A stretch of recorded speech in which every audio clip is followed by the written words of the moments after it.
so far, markets not concerned about the trade side of Trump's economic policies, mostly seem to be thinking about the taxes and spending, it appears.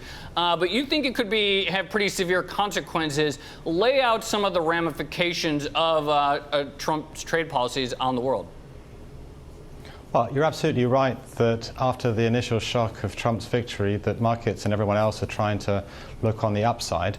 And clearly, as you pointed out, some of the fiscal policy could be positive.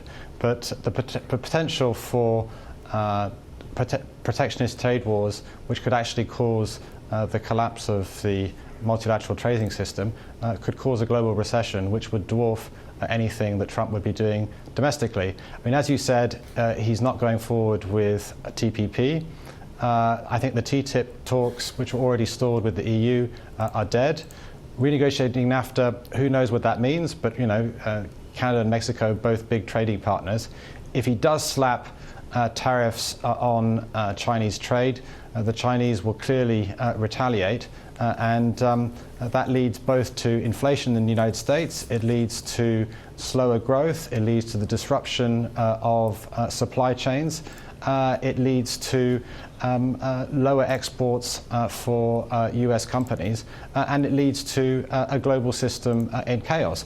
If you went even further and actually pulled out of the multilateral trading system of the WTO, which is the rule-setting body and the forum for global trade, then I think the consequences would be very severe indeed. Right. I mean, the hypothetical ripple effect is pretty extended. Philippe, 4 months after the Brexit vote, what can we learn about how the UK is proceeding with that process? Because so many people draw comparisons between what happened this week with the Brexit vote. What might we learn, or how might it inform us about how the US proceeds? Well, clearly there are some people in Britain who are very happy with the Trump victory.